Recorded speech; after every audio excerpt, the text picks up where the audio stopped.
c'est moi. Jean-Philippe et Thomas, bonjour, merci de répondre à ma question. Bonjour. Alors, pourquoi vous êtes ensemble aujourd'hui? Qu'est-ce que vous venez présenter pour quel produit? Alors on vient présenter Next to You, un projet que Axence et PPR ont développé ensemble il y a maintenant 1 an et demi. Donc vous, c'est PPR. Moi c'est PPR. Voilà. Et moi, Axence. Tout simplement.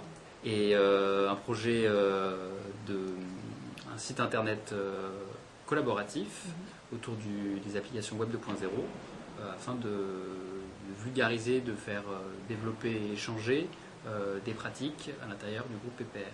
D'accord, donc c'est destiné aux salariés du groupe PPR. Tout à fait. Et même plus précisément, un petit groupe par rapport au nombre total de 300-400 personnes qui ont été jugées soit experts dans leur domaine, soit évangélistes un petit peu dans leurs différentes fonctions pour lancer, participer, collaborer à des groupes de réflexion qui sont les groupes de réflexion qui doivent faire progresser le groupe. D'accord.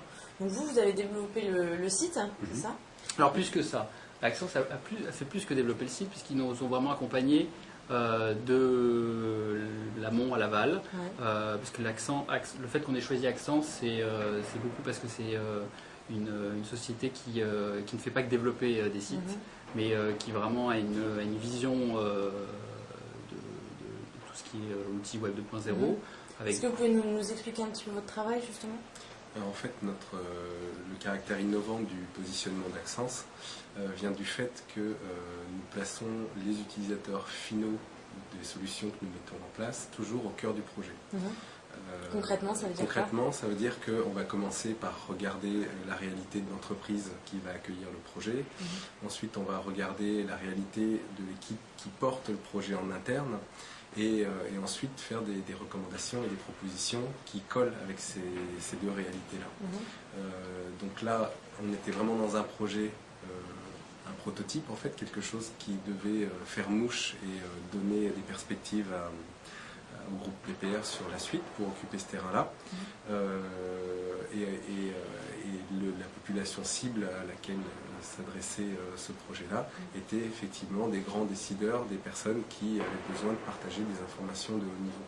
Donc on n'est pas arrivé en proposant une solution X ou Y clé en main, on a commencé par ce travail de prise en main, de connaissances. C'est du participatif. Tout à fait. Et nous, on a choisi Axence et on en a été contents parce qu'on a pu apprendre en marchant. Ce qui n'est pas forcément possible avec une simple société qui développe un site, ou leur fournisseur un cahier des charges et elle le respecte ou pas. Avec Axence, on a pu, en faisant, se rendre compte que certaines applications n'étaient pas forcément intéressantes à développer pour notre outil, d'autres au contraire il fallait s'y mettre et on était un peu en retard. Est-ce que vous pouvez être concret sur ces applications, comment ça marche pour je suis salarié à PPR, comment je m'en sers, qu'est-ce que j'y fais, à quelle fréquence? Alors, vous avez des problématiques dans votre métier. Je suis juriste. Voilà. Prenez un exemple. Allez-y.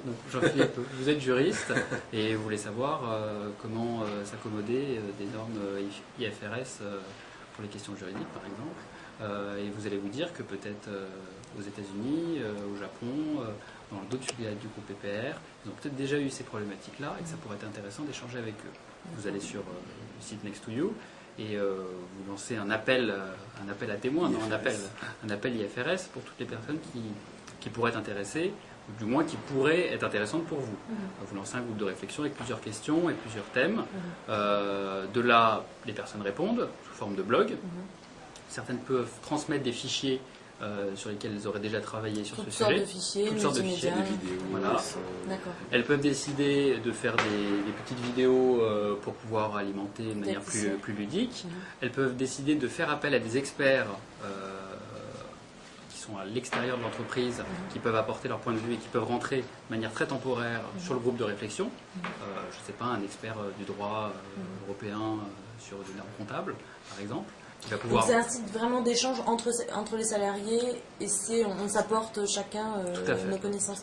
On va passer à la partie relation. Comment vous êtes rencontrés? Comment vous êtes entrés en contact? Bon, par hasard. Bonne question. Par hasard, on marchait comme ça dans la rue et hop. Intermédiation, on va dire. Non, voilà, on avait travaillé pour le projet Fnac Music, donc du groupe PPR il y a 5 ans. Et je dirais qu'on a été mis en relation avec la direction de la stratégie par l'intermédiaire de quelqu'un qui était directeur de ce projet Fnac Music. D'accord. Et, donc effectivement, c'est un petit peu ça s'était très bien passé qui aussi. nous a mis en contact. Nous, en même temps, on a fait un appel d'offres pour voir différents prestataires. Et on a jugé que Accence était le meilleur. D'accord. Qu'est-ce que ça vous apporte mutuellement? Peut-être pour une petite entreprise, qu'est-ce que ça... d'être partenariat avec un groupe comme PPR. C'est très structurant, dans la mesure où je dirais que le sujet était très large, le budget était normalement maîtrisé, ou devait l'être, le planning était très serré, et les contraintes étaient celles d'un grand groupe.